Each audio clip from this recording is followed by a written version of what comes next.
네, 안녕하세요. 지금 태풍 올라오고 있는데 다들 유리창 같은 거 조심하시고 준비 다 잘 하셨겠죠? 줌수업이 좋은 게 이런 날 같이 수업을 할 수 있는 게 되게 좋은 것 같아요. 오늘 수업 내용은 오래간만에 하는데 오늘 내용은 또 정리해서 영상으로 올려드릴 테니까 혹시라도 휴가 중이거나 못 오신 분들은 영상으로 보시면 될 것 같아요. 어제 저녁에 보도 자료가 나왔는데요. 신속통합기획 관련돼서 정비계획 위반 동의율 50% 완화된다는 내용이었는데 어제 받았는데 오늘 아침에 이제 그 엠바고가 있으니까 오늘 뉴스가만 나갔을 것 같은데 제가 뉴스 확인을 못했어요. 근데 주 내용이 신속통합계획을 이제 해달라고 요청하는 건 30%지만 그다음 정비계획 위반 동의율까지는 그전엔 3분의 2, 2분의 1이었는데 이거를 이번에 아예 그냥 법령 기본계획을 변경을 해서 2분의 1, 2분의 1로 바꾸겠다는 게 이번 내용이에요. 그래서 좀 더 완화되어 있는 내용인데 우리가 이제 어떤 정보를 접하는 순서가 대부분 다 이제 관련된 법령이나 또는 관련된 어떤 위반 사항을 보고 이걸 접하는 경우는 그렇게 많지 않고 대부분 다 보도 자료를 보고 접하잖아요. 그러니까 이거를 어떤 방점에서 바라보느냐에 따라 다른데 이걸 그냥 간단하게 보면은 50% 동의율로 정비사업 기본 계획의 요건이 완화되었다라고 보여지고 있는 거예요. 그런데 요 뒤편에 보시면 좀 더 예민한 내용들이 있어요. 뭐가 있냐면 이런 게 없었는데 이제는 없었지만 서울시에 물어본 바에 의하면 10% 동의서만 가져오면은 처리할 수 있는 요건을 주겠다라고 하는 내용이 있는데 이게 이번에 새롭게 바뀌는 안에 들어가서 토지등 소유자가 이미 명문화된 것 같아요. 물론 법령으로 명문화된 건 아니고 정비 기본계획 안으로 문자가 들어간 거지만 15% 이상이 반대하면 입안을 재검토하거나 그리고 아예 그냥 제척시키거나 아니면은 뭐 25% 이상이면은 입안을 취소하는 정도 수준까지도 이제 이런 내용들이 들어갔는데 이 내용이 누구한테 좋은 지금 현상이 벌어지고 있냐면 요 내용이 명문화되는 순간 어떤 현상이 벌어지고 있냐면 지금 신통 같은 경우가 모아랑 다르게 건물을 짓고 있는 중에 신통을 들어가는 순간 건물을 짓고 있는 과정에서 6, 7개월 동안 짓고 있는 과정 중에서 해당 건물이 권리산정 기준을 바깥으로 벗어나면서 기준일이 다르기 때문에 무화 같은 경우는 기준이 어디였죠? 무화는 기준일이 착공계를 넣으면 되었지만 이거 같은 경우는 신통 같은 경우는 이제 등기까지 나야 되니까 그래서 생각보다 건물을 짓는 과정에서 신통이 추진되면서 권리산정 기준일에 제외된 물건들이 많아요.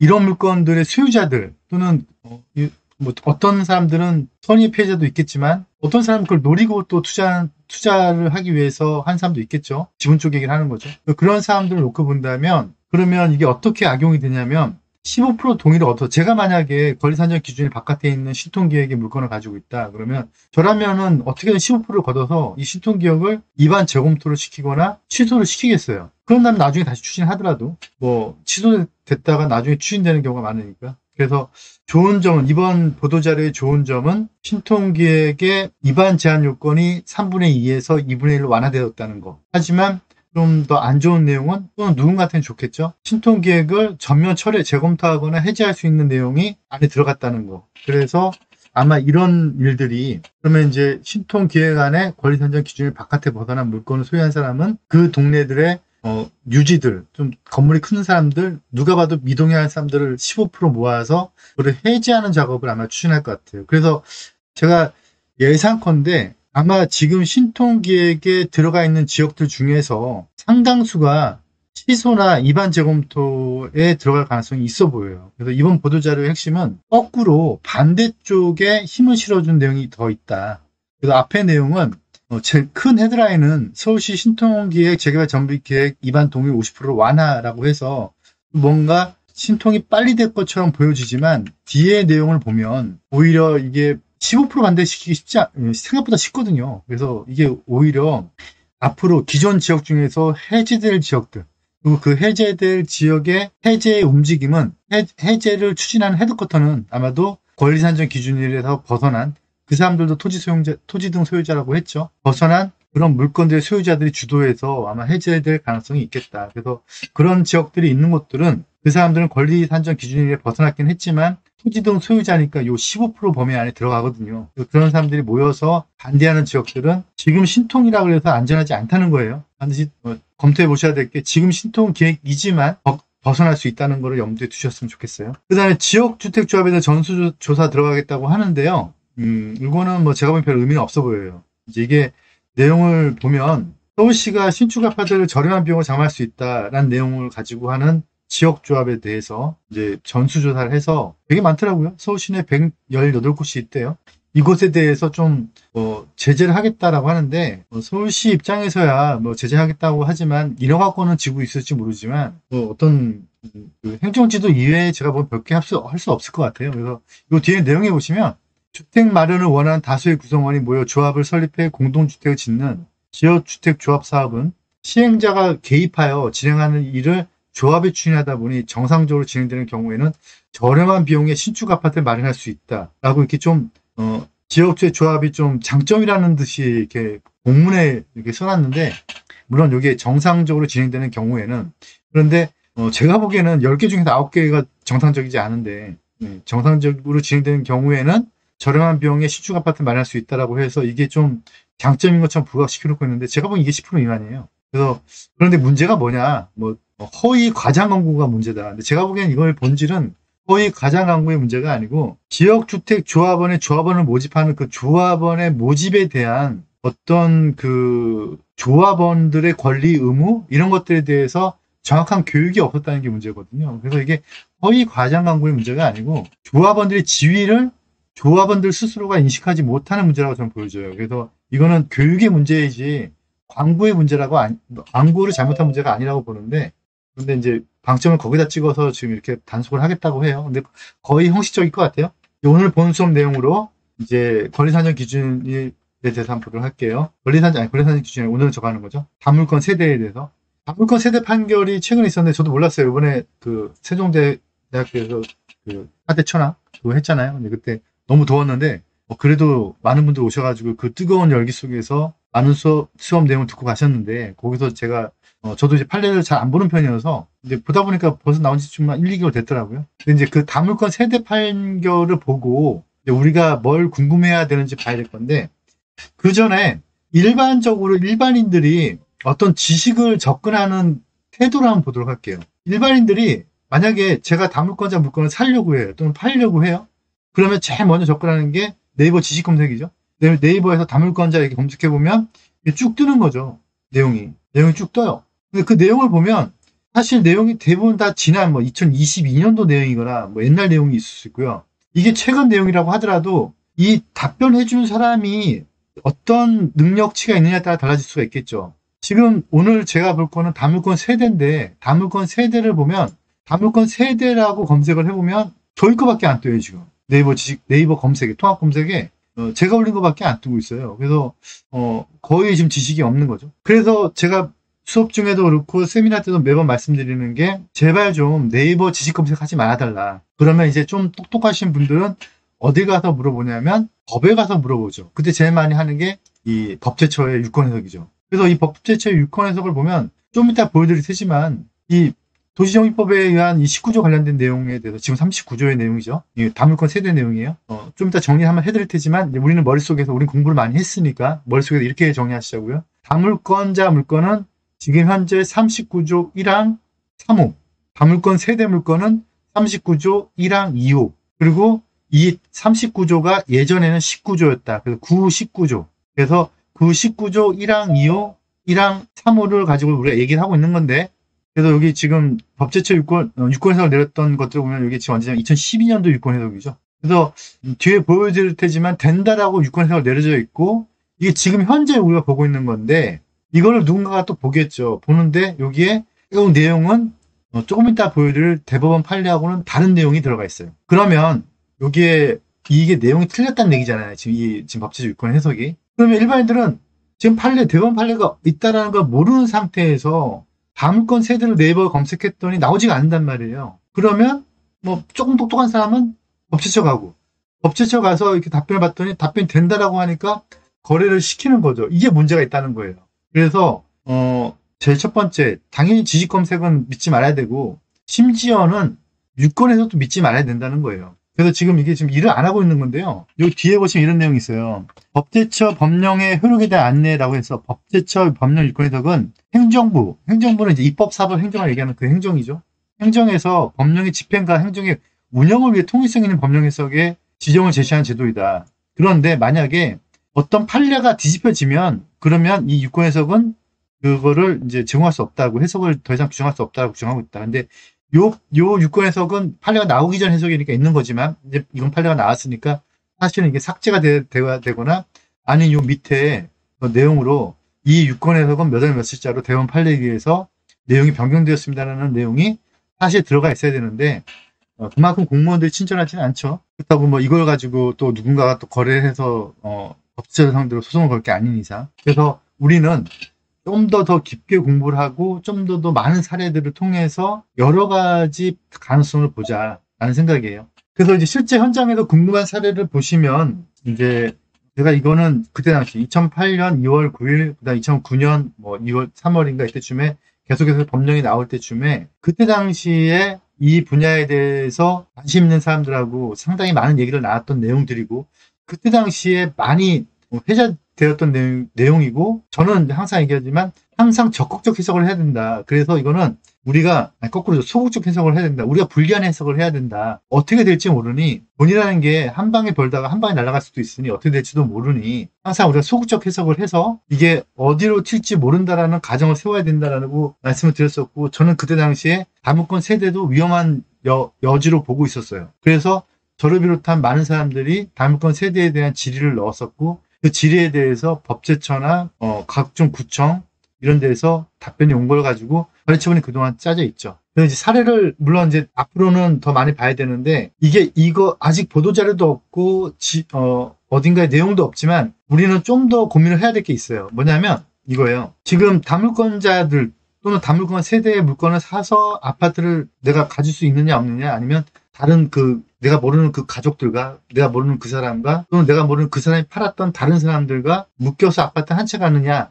그래서 분양권이 있다 없다, 또는 청산이다 아니다, 또는 이게 조합원이다 아니다, 또는 분양 대상자가 합산돼서 1인의 분양 대상자로 본다, 여러 명이다, 이런 문제가 있지만, 그 문제를 넘어서서 하나를 더 검토해 볼 게 있어요. 뭐냐면, 내가 이 재개발 지역 또는 이 재건축 지역의 물건 중에서 80제곱미터여서 10제곱미터를 사들였을 때 이 권리가액을 내가 붙일 수 있나 없냐에 대한 부분도 검토를 해야 돼요. 물론 이 두 번째 부분, 내 권리가액이 붙을 수 있다 없다에 대한 부분은 지금 현재 서울시 조례를 비롯한 각 지방 조례에서는 지금 우리가 따져보려고 하는 19조 1항과 19조 1항 3호와 19조 1항 2호와 별개로 명문화가 되어 있어요. 그런데 그 명문화되어 있는 내용이 실제로 작동할 수 있느냐 없느냐를 따져봐야 된다는 거죠. 그래서 저는 약간 회의적이거든요. 물론 이거를 어떻게 해석할지는 또 엄청나게 많은 법과 관련된 사람들, 법제처에 있는 사람들도 법과 관련된 사람들이고,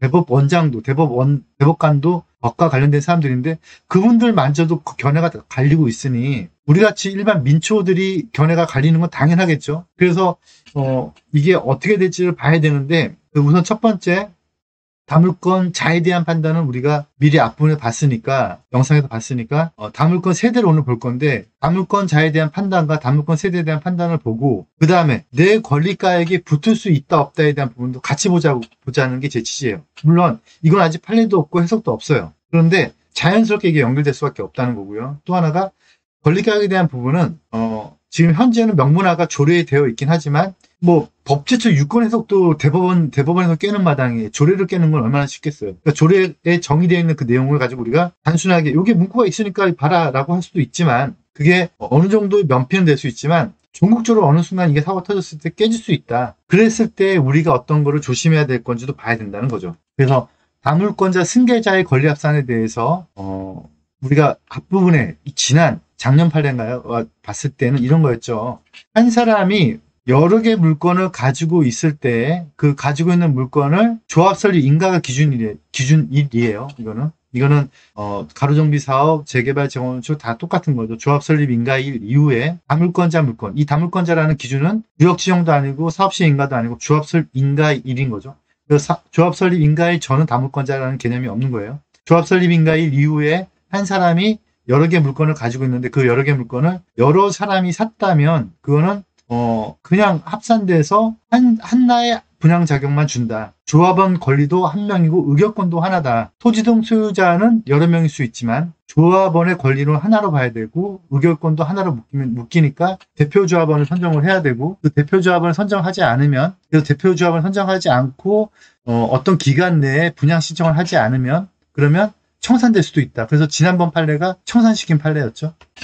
그런데 이런 내용은 어디에 있는 거냐? 그러면 지금 옛날 국법에서는 몇 조였죠? 국법에서는 19조인데 지금 39조로 가 있어요. 조합원의 자격, 토지 등 소유자의 자격이 아니에요. 조합원의 자격을 얘기하는 거예요.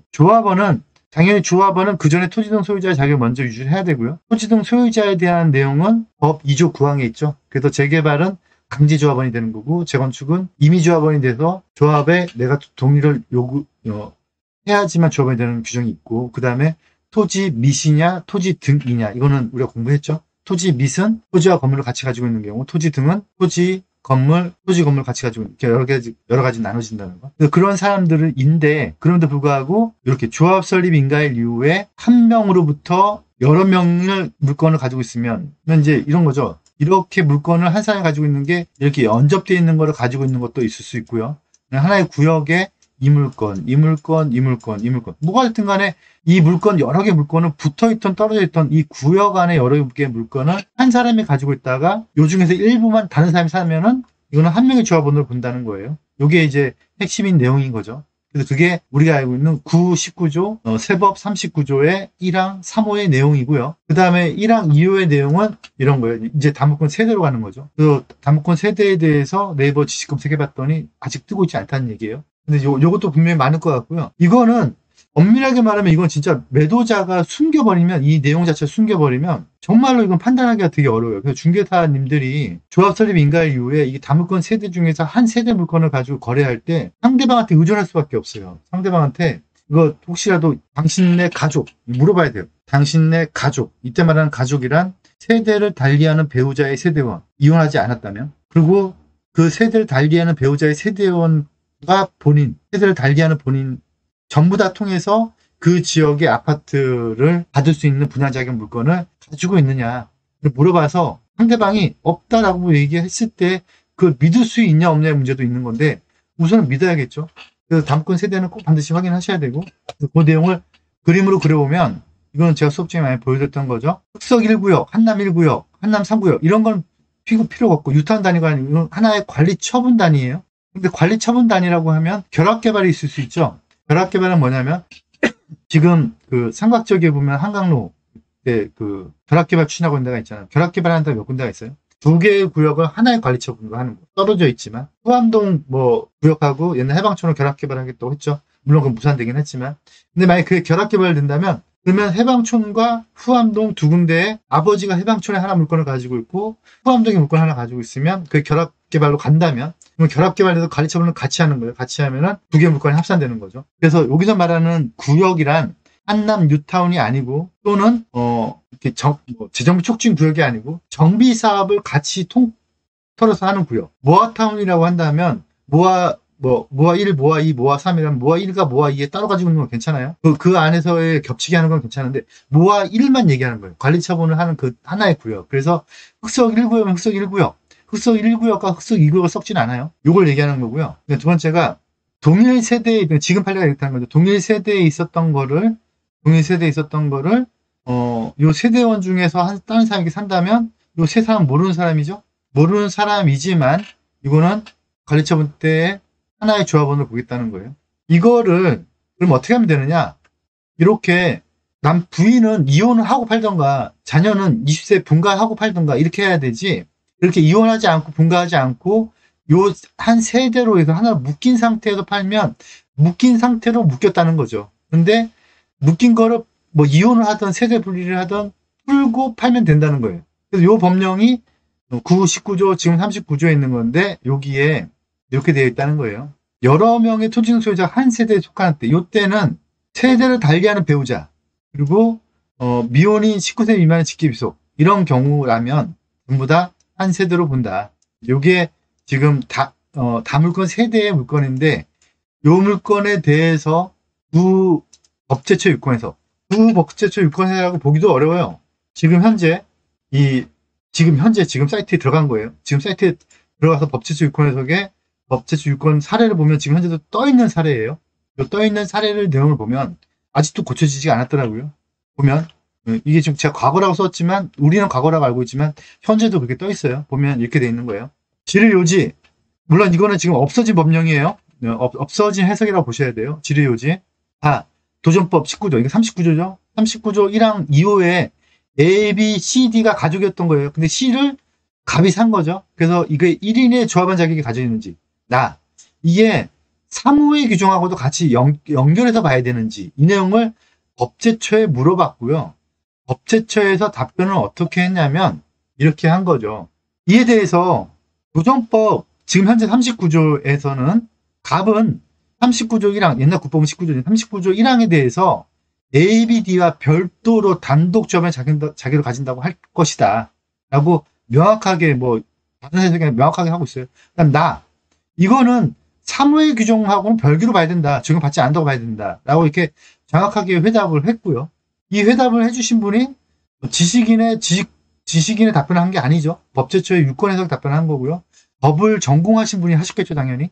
예. 그래서 그 이유를 보면 쭉 여타한 내용들을 담고 있고요. 그렇다면 위 내용으로 봤을 때 도전법 39조 1항 왜 19조는 39조라고 읽고 있느냐에 대해서 질문하시면 안 돼요. 39조 1항 2호는 여러 명의 토지 등 소유자가 한 세대에 여러 명의 토지 소유자 한 세대에 속하는 경우를 대상으로 하고 있는 바 이 사안에서와 같이 한 세대에 속하는 A, B, C, D 중 C가 조합설을 인가 후에 다른 세대에 속하는 갑에게 팔았다면 이 C의 소유권은 양도했다면 갑은 A, B, D와 한 세대에 속하지 않으니까 그러니까 당연히 1항 2호를 적용하지 않아도 되고 1항 3호는 별개니까 이거는 괜찮다라고 해석을 하고 있는 거예요.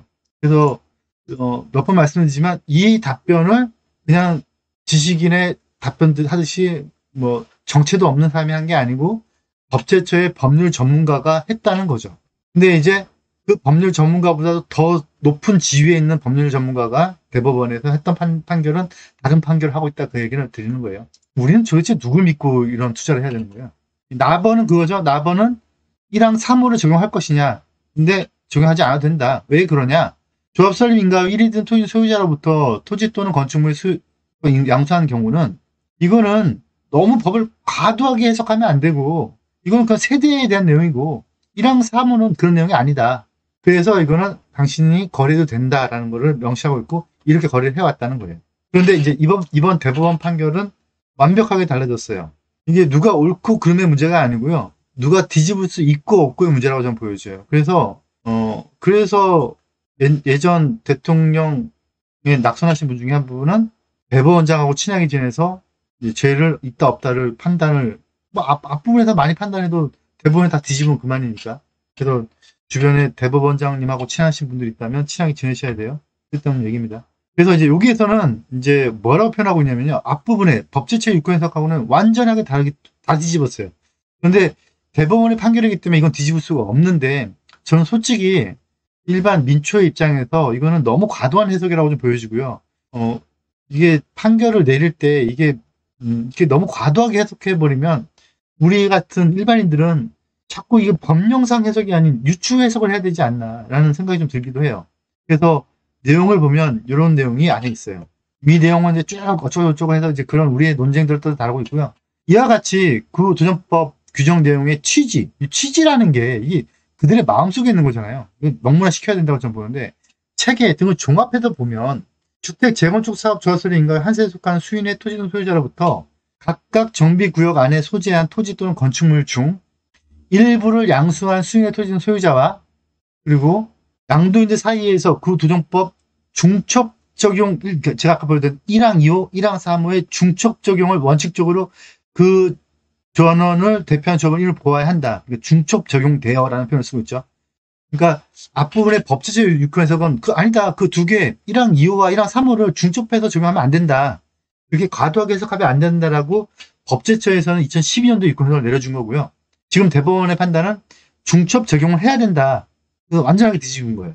그래서 원심은 이제 이건 1심을 얘기하는 건데 거기서는 법제처 유권해석하고 똑같이 해석을 해줬던 것 같아요. 원심 판결문은 제가 올려드리지 않았는데, 그런데 여기서 보면은 그렇지만 그게 이러한 원심의 판단은 구도전법의 이런 중첩 적용에 관한 법리를 오해했다. 오해해서 잘못이 있다. 원심 이거는 원심만 잘못이 있는 게 아니고 법제처 유권의 잘못도 같이 뒤집은 거죠. 그래서 이거는 두 개를 다 같이 적용해야 되는 문제이기 때문에 1심 판단 그 판사님들 정말 똑똑하신 분들이죠. 그분들 그다음에 법제처 유권해석장 그분들도 똑똑하신 분들이죠. 우리보다는 똑똑하신 분들이 맞을 거예요. 그분들의 판단은 잘못됐다. 누가 이런 판단했다고요? 더 똑똑하신 분들이. 예. 그래서 잘못됐다. 그래서 이거는 안 된다. 라고 판단을 내렸어요. 예. 그러면 이제, 우리는 이제 더 짚어볼 게 뭐냐. 이거를 이렇게 뒤집혀진 것들. 이거는 사실 뒤집어졌는데요. 이거는 사실 예전에, 제 수업 오랫동안, 들으신 분들 아시겠지만 예전부터 이거는 예견되어 있는 일들이기도 했어요. 그래서 우린 봐야 될 게 뭐냐면 이 부분을 봐야 돼요. 이거 제 수업했던 내용 기억나시죠? 어떤 사람이 권리가액이 1억 5천이고 어떤 사람이 권리가액이 5천인데 권리가액을 높이기 위해서 가해 소유 조합원들의 물건 중에서 일부분을 나가 이렇게 요기했던 물건을 여기 난데없이 이 얘기가 왜 나오냐 싶은데요. 하지만 연관성이 있기 때문에 그래요. 요 물건을 요 사람이 이렇게 사갔다면 이 권리가액에서 제외시키는 걸 우리는 알고 있죠. 공부를 했죠. 그래서 권리 산정 기준이 이거 기억을 해보시면 제가 이 부분 설명드리면서 했어요. 감정평가 금액은 권리가액은 감정평가 금액 곱하기 비례율 이게 맞다라고 설명해 주시는 재개발 전문가는 재개발 전문가가 아니다 라고 제가 설명드렸었죠. 그래서 그건 아니다.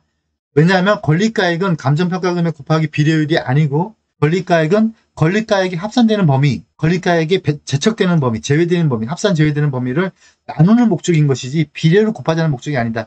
이 말씀 드리면서 권리가액을 내가 높이기 위해서 남의 땅을 사들이는 경우에 높아지느냐를 가지고 설명드렸던 게 있을 거예요. 왜 이 부분을 제가 보여드리냐면 이 앞부분 다물권 세대, 다물권자의 판단 1항 1호, 1항 2호의 판단을 해본 거를 지금 종합 유추해보면 결국은 취지 이런 것들로 판단해 봤을 때 이 권리가액 산정 부분에도 영향이 있다라는 거예요. 그래서 우리는 두 가지를 검토해 봐야 되는데 한 가지가 과연 2003년 12월 30일 규정되어 있는 규정과 2009년 2월 6일로 해가지고 권리 산정 기준으로 만들어진 규정들이 2010년 만들어진 규정들 갑자기 벌써 복잡해지는데 막 이런 내용들이 도대체 우리는 어떤 기준을 따라야 되느냐에 대한 이 날짜에 대한 정확한 정의가 이번 법제처 유권해석을 뒤집은 사례를 놓고 봤을 때 법령이 조금 세게 나왔다. 그래서 저는 지금 현재 대부분 시도 조례를 가지고 유튜브 찍었던 사람들의 내용에 이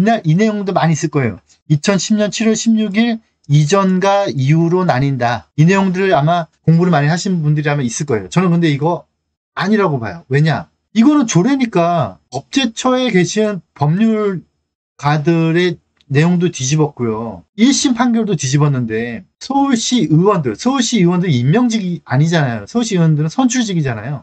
그러니까 말 그대로 그냥 인기 있는 사람들이 되는 게 서울시 의원들이에요. 서울시 의원들이 만든 조례가 뒤집어질 수 있는 거죠. 그래서 이 날짜는 저는 의미가 없다라고 보여지고요. 이 날짜가 중요한 것 같아요. 법령 날짜가. 그래서 우리는 조례 기준으로 보지 말자. 조례는 이제는 중요하지 않은 게 돼버렸다. 얼마든지 뒤집힌다. 그래서 법령 기준으로 봐야 되는데 법령은 2009년 2월 6일이니까 법령 날짜를 따져야 된다는 걸 머릿속에 우선 두셔야 될 것 같고요. 두 번째, 이런 내용이 있어요. 내가 어떤 조합원인데 어떤 조합원으로서의 권리를 가지려면 그 권리를 행사할 때의 그 권리 행사의 기준점이 중요한데요. 그 기준점을 뭐라고 부르냐면 관리처분 계획 기준일이라고 불러요. 그게 기준점이 돼요. 그래서 관리처분 계획 기준일은 분양 신청 기간을 종료되는 날을 말한다라고 서울시 조례에 명시가 되어 있고요. 그다음 또 하나가 뭘 규정하고 있냐면 그 기준일은 법령상에 이렇게 규정을 하고 있어요. 사업시행 인가가 나고 나서부터 어떤 날짜를 정해서 분양 신청 기한 만료를 정하는데 이 날짜가 기준 날짜다. 이건 법령에 있는 내용이에요. 그래서 요 날짜를 해당 조합은 고시를 해요. 그래서 그거를 관리처분 계획 기준일, 분양 신청 기간 만료일이라고 부르고 있어요. 관리처분 신청 기준일, 분양 신청 기간 만료일이라고 부르는 그 날짜가 바로 앞부분에 보여드렸던 관리처분 계획 기준일이 되는 거죠. 이해됐죠? 그럼 관리처분 계획 기준일에 대한 명시가 잡혔고요. 관리처분 계획 기준일이 잡히면 그때 그 관리처분 계획 기준일에 가지고 있는 종전 토지의 면적들과 종전 토지의 땅들에 대해서 정한다는 거죠. 결론을 내려보면 사업 시행 인가가 나고 나서 분양 신청 기간이 끝나기 전에 내가 80제곱미터를 가지고 있다가 조합원들 중에 한 물건이 10제곱미터의 물건을 가지고 있는데 그 물건을 내가 사드린다면 90이 되었다. 그러면 이거는 관리처분 계획 기준이 이전이니까 나는 90으로 인정해 줄 거냐 말 거냐의 문제가 있는데, 그런데 다물건 세대나 다물건 자의 판단을 본다면 아니다. 이거는 이 날짜, 분양 신청 기간 날짜가 아닌 그냥 조합설립 인가일로 봐야 된다는 거죠. 다물건 세대, 다물건 자를 놓고 봤을 때는. 그래서 지금 조례에서 규정하고 있는 권리가액을 산정할 때 그 어떤 물건을 내가 사들인다는 문제도 다물건자, 다물건 세대에 포함시켜버릴 수밖에 없을 것 같아요. 이건 저의 판단이에요. 이건 아직 판단도 없고 판결도 없고 이건 아직 내용이 없어요. 물론 이거는 지역별 구청에 가보시면 지역별 조례나 지역별 구청 담당자들도 괜찮다라고 얘기를 해요. 사례로 말씀드릴게요. 한남 3구역 이제 관리처분 인가 났으니까 끝났어요. 한남 2구역을 예를 들어 볼게요. 한남 2구역에 어떤 사람이 80제곱미터 가지고 있어요. 그런데 한남 2구역에 한 사람이 10제곱미터를 가지고 있었네요. 이걸 붙일 수 있느냐 없느냐는 거죠. 그런데 한남 2구역은 지금 현재 조합설립 인가가 났고 사업시 인가가 났잖아요. 그러면 지금 서울시 조례 내용을 놓고 본다면 그러면 조례에서는 가능하다라고 명문화가 되어 있어요. 그런데 앞부분에 보여드렸던 다물건자, 다물건 세대를 규정을 놓고 본다면 이거는 안 된다고 해석하는 게 맞다라는 거죠. 제 판단은. 물론 아직까지도 용산구청에서는 된다라는 판단을 내려주고 있는 것 같아요.